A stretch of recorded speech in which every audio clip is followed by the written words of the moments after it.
বিশ্বনাথে এসে আমরা প্রথমে ভয় পেয়েছিলাম যে এখানে এসে কিভাবে করবো, যে সিলেটের বাইরে থেকে তাও অতরণ নিয়ে কাজ, কিন্তু আমরা আসলে অনুপ্রাণিত যে এই পর্যন্ত আমাদের যে সাফল্য বা আপনাদের বক্তব্যের মাধ্যমে ফুটে এসেছে, আমরা মনে করি এই যে আমরা 2 বছর আমাদের যে শ্রম দিয়েছি সেটা আমরা সার্থক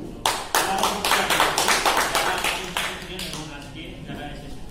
আজকে যে বিষয়টা নিয়ে আমরা কথা বলবো সেটা হচ্ছে ইউথ লিডারশিপ। নেতৃত্ব হচ্ছে এমন একটি বিষয় যেটা আসলে আমরা সচরাচর সবাই তৈরি করে দেয় না, আমাদের তৈরি করে নিতে হবে। লিডারশিপ শব্দটা যদি আমরা বলি তাহলে দেখবেন এখানে LEADERSHIP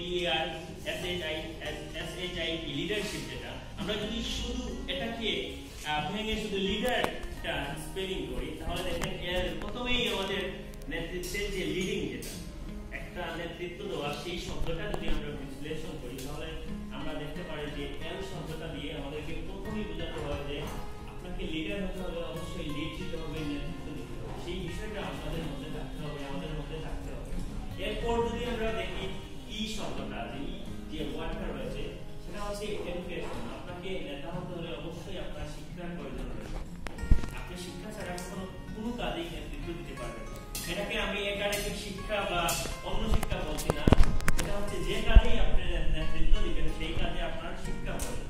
সেটা হচ্ছে কে যদি আমরা মেনশন করি তাহলে দেখেন এটাতে আমরা বলতে পারি ডেভেলপমেন্ট। আপনাকে লিডার হতে হলে অবশ্যই আপনাকে উন্নতি নিয়ে চিন্তা করতে হবে। আপনি নেতা, আপনি নেতৃত্ব দিবেন, আপনার ভিতরে যদি উন্নতির চরম শিখর যদি আপনার ভিতরে না থাকে তাহলে আপনি কোনো দলকে, কোনো সংগঠনকে নেতৃত্ব দিতে পারবেন। তারপর হচ্ছে আবার আপনাকে আর্নিং পয়েন্টটা জানতে হবে, অর্থাৎ শুধু নেতৃত্ব দিলে হবে না, আপনার একটা দলকে, সংগঠনকে চালাতে হবে, তার যে আর্ন করা প্রয়োজন সেই বিষয়ে আপনাকে অবগত থাকতে হবে। তারপর হচ্ছে আর যেটা সবচেয়ে বেশি ইম্পর্টেন্ট, সেটা হচ্ছে আপনার রিপ্রেজেন্টেটিভ। একজন লিডারের সবচেয়ে বড় দায়িত্ব হচ্ছে প্রত্যেকটা কাজে নিজেকে রিপ্রেজেন্ট করা।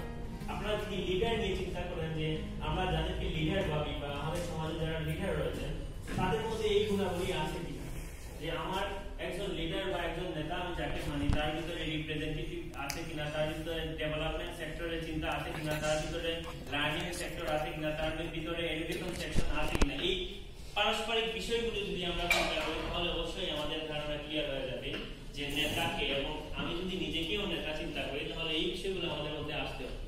তো প্রত্যেকটা ক্ষেত্রে আমরা যে নেতৃত্বের যে বিকাশ, যেটা আমরা আজকে যেটাকে নিয়ে দাঁড় করিয়েছি এখানে, সেটা আসলে আজকে রিফ্রেশার। আমরা লিডার সম্পর্কে বিস্তারিত আলোচনা কিন্তু আমাদের বিগত লিডারশিপ ট্রেনিং হয়ে গেছে।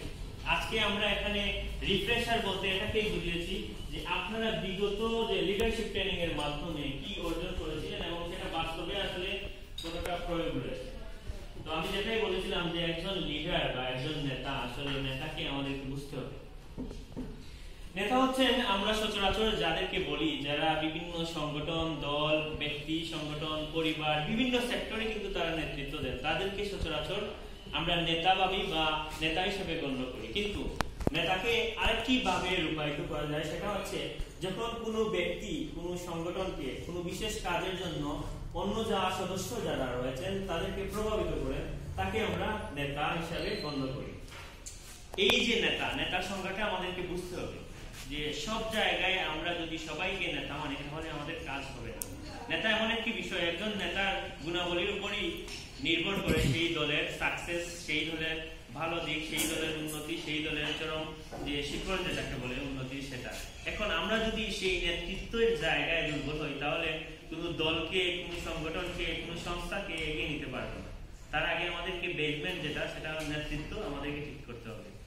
আমরা প্রথমেই জানি আমাদের এখানে নেতা সম্পর্কে যে বিষয়টা হচ্ছে, একজন নেতা হতে হলে অবশ্যই তাকে স্বপ্নবাজ নেতা হতে হবে, যিনি স্বপ্ন দেখান। আমরা অনেক নেতার পিছনে ঘুরি, আমরা অনেক সংগঠন করি, আমরা বিভিন্ন রাজনৈতিক সংগঠন করি, বিভিন্ন ক্ষেত্রে, পরিবারের ক্ষেত্রেও আমাদের একজন নেতা রয়েছে। তো নেতা হতে হলে অবশ্যই সেই নেতাকে স্বপ্নবাজ নেতা হতে হবে, যিনি স্বপ্ন দেখেন এবং আমাদেরকে স্বপ্ন দেখান। সেই নেতাকেই আমরা নেতা বলে গণ্য করব এবং তার পিছনে আমাদের যে সাংগঠনিক কাজ আসলে আমরা সেই বিষয়ে অনুপ্রাণিত করব। 2 নম্বর বিষয় হচ্ছে উদ্যোগ গ্রহণ। সচরাচর নেতৃত্ব দিতে হলে আমাদের যে কোনো কাজ বলেন, সেটা পরিবার থেকে শুরু করে যদি রাষ্ট্র থেকে শুরু করে আন্তর্জাতিক ক্ষেত্রে, সব ক্ষেত্রে কিন্তু উদ্যোগী মানুষ হতে হবে। আপনাকে নেতা হতে হলে অবশ্যই আপনাকে উদ্যোগী হতে হবে। যেমন আমরা বিগত সময়ে সবার কিন্তু শুনলাম যে করোনাকালীন সময়ে বিভিন্ন কাজ করেছেন, বিভিন্ন অ্যাক্টিভিটি করেছেন, যেটা আসলেই মানে অভাবনীয়, যেটা আমরা ভাবতেও পারি না যে এই লিডারশিপ ট্রেনিং বা এই করোনাকালীন সময়ে আমরা বলতে পারবো যে আমাদের বিশ্বনাথ উপজেলার ইউথ লিডাররা এইরকম কাজ করেছে। এই যে যারা উদ্যোগ নিয়েছেন তাদের মধ্যে কিন্তু যারাই উদ্যোগ নিয়েছেন আমি বলবো তারা প্রত্যেকেই একজন নেতা এবং প্রত্যেকেই একজন লিডার, কারণ তাদের উদ্যোগে সফল হয়েছে। এখানে আমরা দুইটা বিষয় দেখলাম যে নেতা হতে হলে প্রথমে স্বপ্ন দেখাতে হয়, তারপর উদ্যোগ গ্রহণ করতে হয়, তারপর রয়েছে সংগঠিত করে দেয়। আমরা সব সময় এই জায়গাটা গুরুত্ব সহকারে দেখতে হবে। একজন নেতার অন্যতম দায়িত্ব হচ্ছে একটা দলকে সুসংগঠিত করা। সংগঠিত করলে ভুল হবে, সেটাকে বলতে হবে সুসংগঠিত করা। আমি একটা দলকে যখন গঠন করব সেটা সুসংগঠিত হতে হবে। দলের মধ্যে যাতে সবার পারস্পরিক সম্পর্ক বিদ্যমান থাকে, দলের মধ্যে যাতে সবার মতামত বিদ্যমান থাকে, সেই বিষয়টা যদি আমরা অনুধাবন করতে পারি তাহলে সেই দলটা সুসংগঠিত হবে। তাহলে আমরা বুঝতে পারলাম যে নেতা হতে হলে প্রথমে আমাদের স্বপ্ন দেখাতে হবে, তারপর আমাদের সংগঠিত হতে হবে, তারপর সক্রিয় হতে হবে।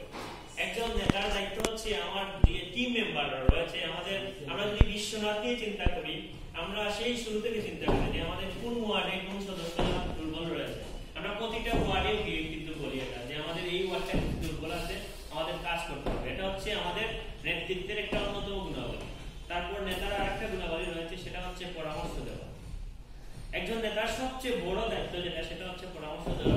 দলের বিভিন্ন সংগঠিত সময়, সেটা হচ্ছে সুসময় আসতে পারে, দুঃসময় আসতে পারে, সেই সময়টায় যিনি পরামর্শ দেন সেই নেতার পরামর্শটা হচ্ছে সবচেয়ে উপযোগী বিষয়। এটা আমাদের মধ্যে সচরাচর থাকে না। আর আরেকটা হচ্ছে বিষয়, সম্ভাবনাময় নেতা হতে হবে। আমরা যারাই আছি এখানে প্রত্যেকে আছেন বিভিন্ন সংগঠনের সাথে, সামাজিক সংগঠন বলেন, দেশের সংগঠন বলেন, রাষ্ট্রের সংগঠন বলেন, বিভিন্নভাবে আমরা জড়িত, কিন্তু আমাদেরকে সম্ভাবনাময় হতে হবে। যেমন আমাদের একটা বাংলাদেশের বর্তমান যে সরকার রয়েছে আমাদের, সেই সরকারের স্লোগানটাই ছিল তারুণ্যের শক্তিতে বাংলাদেশ। অর্থাৎ এই কথার মাধ্যমে আমরা বুঝতে পারি যে তারুণ্যের উপর নির্ভর করে কিন্তু বাংলাদেশকে এগিয়ে নেওয়ার যে পথের যেটা রয়েছে সেটা ব্যক্ত করে কিন্তু বাংলাদেশ সরকার বলেন এই পুরো বিভাগটাকে সাজিয়েছে যে দেশটাকে এগিয়ে নিতে হলে প্রথমে এই তরুণদের সম্ভাবনাময় করে তুলতে হবে।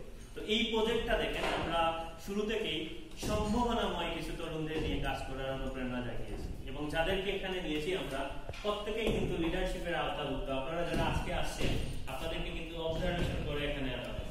লিডারশিপে আমাদের আরো কিছু সদস্যরা ছিলেন, তাদেরকে আমরা এখানে একত্রিত করি নাই। আরো অনেক সদস্যরা ছিলেন লাইফ স্কিল ট্রেনিং দিচ্ছিলেন, তাদেরকে আমরা ডাকি নাই। কারণ এই যে সক্রিয় একটা বিষয় রয়েছে, আমি একটু আগে বলেছিলাম যে লিডারশিপ শুধু ট্রেনিং করলেই যে শেষ এটা বিষয় না, সক্রিয় একটা বিষয় রয়েছে। এই যে যারা আজকে আপনারা এখানে আছেন প্রত্যেকের পারফর্ম কিন্তু আমাদের অফিসের যে ডাটাবেজ রয়েছে প্রত্যেকটাই কিন্তু লিপিবদ্ধ আছে, কে কি করেছেন না করেছেন। আপনারা না বললেও আমরা ফেসবুক থেকে নিয়ে জমা করে রেখেছি যে এই করোনাকালীন সময়ে কার কি করেছেন। আমি স্পেশালি ধন্যবাদ জানাতে চাই 4 নং ওয়ার্ডের মঈনুদ্দিন এবং আকবর ওনারা অনুপস্থিত। তাদের একটি মানে কাজ থেকে আমরা অনুপ্রাণিত হয়েছি যে করোনাকালীন সময়ে যেটা ঝুঁকিপূর্ণ সময় ছিল, তারা কিন্তু বাজার রাস্তায় কিন্তু নিয়ে যুগে তারা স্প্রে করেছে নিজস্ব উদ্যোগে। তারপর আরেকটা বিষয় আমি ধন্যবাদ জানাতে চাই যে ইদানিং বেশ কয়েকটি উদ্যোগ দেখেছি আমরা বিশ্বনাথের 6 নং ওয়ার্ডের হাফিজা বলে গেছেন, সেটা হচ্ছে তারা নারী দিবসে কাজ করেছেন, তারা রাস্তা পরিষ্কার করেছেন। আরেকটি বিষয় আমাদেরকে অনুপ্রাণিত করেছে, সেটা হচ্ছে আমরা প্রতিনিয়ত কথা বলি বিশ্বনাথ ওয়ার্ডের 2 নং এবং 3 নং ওয়ার্ড সম্ভবত সিংহের কাজ, যে তারা মানবতার গড় নিয়ে যে কাজ শুরু করেছেন, তাদের যে বিভিন্ন যেটা যেমন শাহাবুদ্দিন আমাদের কাছে বললেন যে স্বেচ্ছাসেবী কাজ, এই কাজগুলো আসলে অনুপ্রেরণা দেয়। এবং তাদের মধ্যে আমরা দেখতে পাই যারা এছাড়া আরো বিভিন্ন ওয়ার্ড রয়েছেন যারাই কাজ করেছেন, তাদের মধ্যে আমরা কিন্তু যে নেতৃত্বের যে গুণাবলীগুলো তারা সঠিক রূপে আমরা কিন্তু আজ করতে পেরেছি, যে এখানে নেতৃত্ব প্রতিফলিত করেছে। এই ধারাটা অব্যাহত থাকবে এবং আপনারা এই বিষয়গুলি খেয়াল রাখবেন আমরা আশা করি। আমি আসলে এখানে বৃহৎ আলোচনা করতে পারতাম লিডারশিপ, কিন্তু আমাদের সময় স্বল্পতা রয়েছে এবং এই যে ট্রেনিং লিডারশিপ এটা আসলে ট্রেনিং যেটা এটা আমরা আগে দিয়ে দিয়েছি। এখন আসবো আমি লিডারশিপ জীবনে পাঁচটা কথা আপনারা মনে রাখবেন লিডারশিপে। আমি আজকে এখানে বলে দিচ্ছি, এই পাঁচটা কথা যদি মনে রাখতে পারেন এবং বাস্তবে প্রয়োগ করেন, আপনি দেখবেন যেই সংগঠন করেন না কেন, যেই দল করেন না কেন, পারিবারিক ক্ষেত্রেই যে কাজ করেন না কেন, এই পাঁচটা পয়েন্ট যদি মনে রাখেন, দেখবেন আপনি নিজেকে একটা দলের নেতা হিসেবে প্রকৃত রূপে প্রতিষ্ঠা করতে পারবেন। বিলিভ মি, এটা আপনি 6 মাস ট্রাই করে দেখবেন, আপনাকে যে কোনো দলের একজন নেতা বানিয়ে দেওয়া হয়। প্রথমেই হচ্ছে সেটা অলওয়েজ লিসেনিং। একজন নেতা হতে হলে আপনাকে মনে রাখতে হবে, আপনাকে যদি কোনো ওয়ার্ডের দায়িত্ব দেওয়া হয়, আপনাকে যদি কোনো সংগঠনের দায়িত্ব দেওয়া হয়, আপনাকে যদি কোনো রাজনৈতিক দলের দায়িত্ব দেওয়া হয়, আপনাকে ভালো একজন লিসেনার হতে হবে। অর্থাৎ আপনাকে শোনার মনমানসিকতা থাকতে হবে। শুধু যে আপনারা বলবেন আর আপনার সদস্যরা শুনবে তা না। দেখেন, আমরা এখানে এসে প্রথমেই কিন্তু আমরা হালকা বলেছি, কিন্তু শুনেছি আপনাদের কাছ থেকে বেশি। অর্থাৎ লিডারশিপ আপনার লাইফে প্রত্যেকটা মুহূর্তের প্রথম শর্ত হচ্ছে আপনাকে একজন ভালো শ্রোতা, আপনাকে একজন ভালো লিসেনার হতে হবে। আপনি যদি একজন ভালো লিসেনার হন, তাহলে প্রতিটা বিষয় অনুধাবন করতে পারবেন। আর আপনি যদি রাগান্বিত বা মনোভাব নিয়ে কারো কথা না শুনেন, তাহলে ওই দলের সদস্যরাও দেখবেন আপনাকে গুরুত্ব দিচ্ছে না। অর্থাৎ লিডারশিপের মূল মন্ত্র হচ্ছে যে আপনাকে ভালো লিসেনার হতে হবে। লিসেনার হতে হলে প্রথমে আপনাকে যেটা করতে হবে সেটা হচ্ছে ইতিবাচক মনোভাব, নেতিবাচক মনোভাব, আপনাকে দুটাই সামঞ্জস্য রেখে কিন্তু চলতে হবে। লিডারশিপে লিসেনিং শব্দটা আপনাদের ব্রেইনে রাখবেন যে আমি যে নেতা, আমাকে প্রত্যেকটা সদস্যের কথা শুনতে হবে। একজন আমাকে বলতেই পারে, সে একজনের অভিযোগ দিতেই পারে একটা দলের, একটা সংগঠনে, আমাকে সেটা শুনতে হবে। পাশাপাশি যার বিরুদ্ধে কমপ্লেইন করা হলো, যার বিরুদ্ধে অভিযোগ করা হলো, ওনার কথাও আমার কাছ থেকে শুনতে হবে। পাশাপাশি অন্য কারো কথাও শুনতে হবে। আমি একা একজনের কথায় কারোর উপর দোষ চাপিয়ে দেব না। এই বিষয়টা আপনাদের মাইন্ডে রাখতে হবে। কারণ মন্তব্যের উপর আপনি নির্ভর করে কোনো দায় চাপিয়ে দেবেন না। সবসময় আপনাকে লিসেনার হতে হবে, শুনতে হবে, তারপর বলতে হবে। এই বিষয়টা থাকতে হবে। নাম্বার 2 হচ্ছে আমাদের এখানে চেঞ্জের যে বিষয়, পরিবর্তন। লিসেনিং পরেই কিন্তু চেঞ্জ। আপনাকে নেতা হতে হলে অবশ্যই চেঞ্জ যে ফরম্যাটটা, সেটা আপনার মধ্যে থাকতে হবে। সেটা হচ্ছে চেঞ্জের বড় বিষয়টা হচ্ছে আমরা বিভিন্ন নেতারা রয়েছি, বিভিন্ন সংগঠনের দায়িত্বে রয়েছে, বিভিন্ন পরিবারের দায়িত্ব রয়েছে। আমরা যখন দুঃসময়টা আসে আমরা ঘাবড়ে যাই। যখন আমাদের পরিবর্তনটা ভালো যাচ্ছে, হঠাৎ যখন খারাপ চলে আসে আমরা ঘাবড়ে যাই। এই চেঞ্জের সময়টাকে আপনাকে স্ট্রং থাকতে হবে। যদি আপনি চেঞ্জকে মানিয়ে নিতে না পারেন লাইফে, তাহলে আপনার লাইফের উন্নতিতে চরম বাধাগ্রস্ত হবে। প্রত্যেকটা পরিবর্তনই কিন্তু ভালোর জন্য অপেক্ষা করে। প্রত্যেকটা আমরা জানি যে প্রত্যেকটা অন্ধকারের পরে আলো কিন্তু আমরা দেখতে পাই, এবং জীবনের প্রত্যেকটা পরিবর্তন আসে সেটা ভালো কিছু দিয়ে যাওয়ার জন্য, নয়তো খারাপ কিছু দিয়ে যাওয়ার জন্য। কিন্তু আপনাকে সেই পরিবর্তনকে মানিয়ে নিতে হবে। সেই পরিবর্তনে যদি আপনি টিকে থাকতে পারেন, তাহলেই দেখবেন যে লাইফে আপনি একটা না একটা সময় দাঁড়াতে পারবেন। কারণ লাইফটা হচ্ছে স্ট্রাগল। প্রতি মুহূর্ত চ্যালেঞ্জিং এবং স্ট্রাগলের মধ্যে দিয়ে কিন্তু আমাদের ব্যক্তি জীবনটা আমরা অতিবাহিত করি। তারপর হচ্ছে লার্নিং যে বিষয়টা, ইন্টারেস্টেড অফ লার্নিং। লিডারের আরেকটা বড় গুণ হচ্ছে ইন্টারেস্টেড অফ লার্নিং, যেটা হচ্ছে একজন নেতা হতে হলে প্রত্যেকটা সময় আপনাকে শিখার আগ্রহ বা মনোভাব থাকতে হবে। আপনি যত বড়ই নেতা হন না কেন, আপনি অনেক সংগঠন করেন, কিন্তু যদি ভাবেন যে আমি সব জানি, তাহলে ভুল করবেন। কারণ একজন বিসিএস ক্যাডার যিনি রয়েছেন, তারও একজন পঞ্চম শ্রেণী পাস লোকের কাছ থেকে অনেক কিছু শিকার রয়েছে। পৃথিবীতে এই একটা জিনিস কখনো পার্থক্য হয় না, সেটা হচ্ছে শিক্ষার ক্ষেত্রে। শিক্ষা এমন একটা বিষয়, সেটা হচ্ছে আপনার জন্ম থেকে মৃত্যু পর্যন্ত আপনার শিক্ষার শেষ নেই। কেউ যদি মনে করেন যে আমি অনেকগুলো সংগঠন করি, আমি অনেক অনার্স মাস্টার্স কমপ্লিট আমি শিখি, তাহলে ভুল হবে।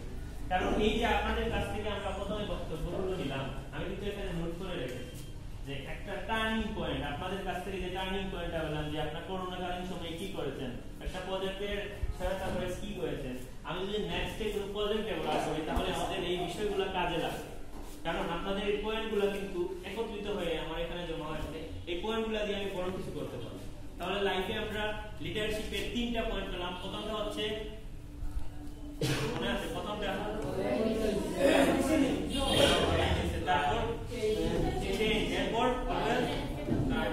তারপর নেভার টু বি এ বস।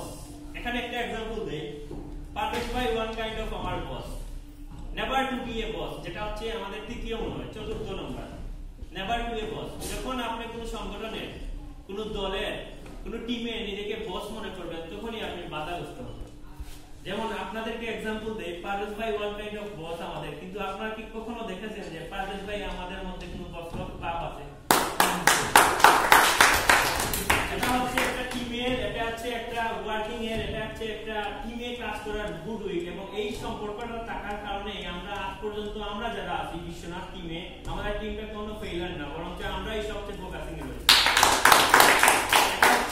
আমাদের এখান থেকে আপনাদের শিকার বিষয় যে পারভেজ ভাই আর আমার যে সম্পর্ক, সেটা যদিও বস এবং আমরা যে সম্পর্ক, কখনো কিন্তু উনি আমাকে এটা ওনাকে খুশি করার জন্য না, আপনাদেরকে বাস্তব एग्जांपल দেওয়ার জন্য বলতেছি, কখনোই ওনার কাছ থেকে আমি এরকম কোনো কিছু পাই নাই, বরং আমি মাঝে মাঝে ওনাকে ধমক দিই বা আমি ওনার কাছ থেকে কোনো কিছু এরকম পাই নাই। এটা হচ্ছে একটা টিমের গুড ওয়ার্কিং এর প্রথম উইল বা একটা প্রথম শর্ত, যার কারণে আমাদের এই টিম ওয়ার্কিং এর কাজটা কখনো আমাদের মন মালিন্য হয় নাই। আজকে 4 বছর থেকে কাজ করছি, একটা বিষয় নিয়ে ওনার সাথে আমার কোনো মন মালিন্য হয় না। এটা যদি আপনারা আপনার লাইফে ধরে রাখতে পারেন, যখনই আপনি কোনো দায়িত্ব পাবেন, কখনোই নিজেকে বস ভাববেন না, সবসময় ভাববেন যে আমি টিমে কাজ করতে হবে, আমি যদি ওকে হেল্প করি, আমি যদি ওনাকে হেল্প করি, তাহলে আমাদের টিমের সুনাম হবে। আর যদি মনে করেন না সব ক্রেডিটই আপনার, আপনিই বস, তাহলে কিন্তু এই যে লিডারশিপে আপনি বাধা দিতে হবে। এই বিষয়টা আপনারা মাইন্ডে রাখবেন যে আমাদের কাছ থেকে এটা হচ্ছে বাস্তব শিক্ষা। তারপর হচ্ছে সাকসেস এন্ড ফেইলিয়ার। কোনো ক্ষেত্রেই আপনারা যখন আপনারা লিডারশিপ ট্রেনিং এ যাবেন বা লিডারশিপ কোনো নেতৃত্বে দিতে যাবেন, কখনোই কোনো সফলতাকে নিজের ভাববেন না। যখন আপনার টিম, আপনার সংগঠন, আপনার দল যখন কোনো সফলতা অর্জন করবে, সেটাকে আপনি টিমে ভাগ করে দিবেন, সবাইকে সেটা উইশ করবেন যে সবার মাধ্যমে কিন্তু আমরা এটা সফল হয়েছি। আর যখনই আপনি ভাববেন না এটা আমার মাধ্যমে হয়েছে, তখন কিন্তু টিমের যারা বাকি সদস্যরা রয়েছে, সংগঠনের যারা বাকি সদস্যরা রয়েছে, তারা কিন্তু বাধাগ্রস্ত হয়, তারা কিন্তু মন মালিন্য হয়, এবং এই প্রেক্ষাপট থেকে অনেকেই ঝরে যায় যে আমরা এত কষ্ট করে কাজ করলাম, এখন লিডারশিপ বা সাকসেসের দায়িত্বটা উনিই নিয়ে নিচ্ছেন। কেউ মুখ ফুটে বলবে না, কিন্তু দিন শেষে কিন্তু এখান থেকেই ঝরা সৃষ্টি হয়। তো এই বিষয়টা আপনারা মনে রাখবেন। এবং ফেইলিয়ার, যখনই আপনারা কোনো কাজে বাধাগ্রস্ত হবেন, ক্ষতিগ্রস্ত হবেন, সেই সময় টিমকে সাপোর্ট দিবেন, দলকে সাপোর্ট দিবেন, সংগঠনকে সাপোর্ট দিবেন, এবং মনে করবেন এটা একার জন্য হয় না, দলের একজন ভুল করতেই পারে, সেই ভুলটা সবাই ভাগাভাগি করে দিবেন, যাতে এটা মনে হয় যে আমাদের সবার ভুলের কারণে এটা হয়েছে, এবং টিম সেটা সাফার করবে। যদি এই মনোভাব, এই 5টি মনোভাব আপনাদের মধ্যে থাকে, তাহলে আপনারা আজ থেকে আপনারা আজ থেকে যে সংগঠন করবেন, যে দল করবেন, পরিবার বলেন, রাষ্ট্র বলেন, সমাজ বলেন, স্কুল বলেন বা কলেজ বলেন, প্রত্যেকটা ক্ষেত্রে কিন্তু আপনারা সাকসেস হবেন ইনশাআল্লাহ এই 5টি জিনিসের মাধ্যমে। আরেকটি জানেন আপনারা, আমরা বিগত সময়ে আপনাদেরকে সেশন নিয়েছি, কিন্তু এইভাবে আসলে সেশন নেওয়াটা আমাদের পরিবেশ পাই না বা আমাদের সচরাচর হয় না, বিভিন্ন ক্ষেত্রে বাধাগ্রস্ত হয়। তো আজকে এখানে যে লিডারশিপে, আমি মনে করি এই বিষয়গুলো যদি আপনারা অনুধাবন করে মাথায় রাখেন, এই প্রজেক্ট শেষ হয়ে যাবে, আমরাও শেষ হয়ে যাব, আমরা নাও আসতে পারি, কিন্তু আপনারা যারা তৈরি হয়েছেন বিশ্বনাথে, একদিন ইনশাআল্লাহ আপনারা লিড দিবেন। প্রত্যেকের মধ্যে একটি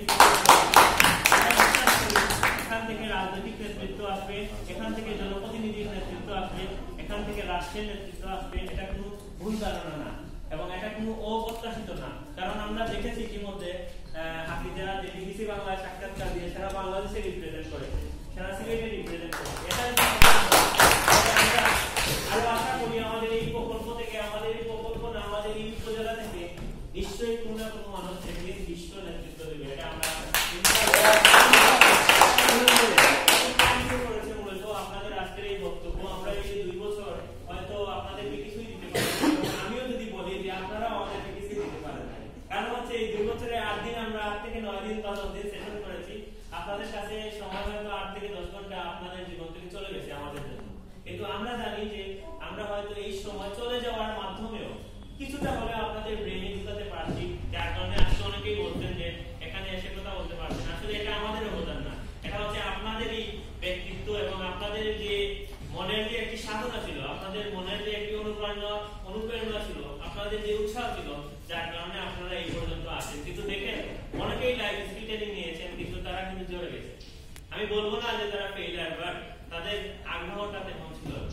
আপনারা, আমি এখানে যারাই আছেন, আমি সবাইকে আমরা ফলো করি অফিস থেকে, সবার ফেসবুকে তো আমাদের লিংক আছে, প্রত্যেকটা মানুষ দেখলাম কোনো না কোনো রাজনীতির সাথে, কোনো দলের সাথে, সংগঠনের সাথে ভালোভাবে সম্পৃক্ত আছেন এবং ভালোভাবে নেতৃত্ব দিচ্ছেন।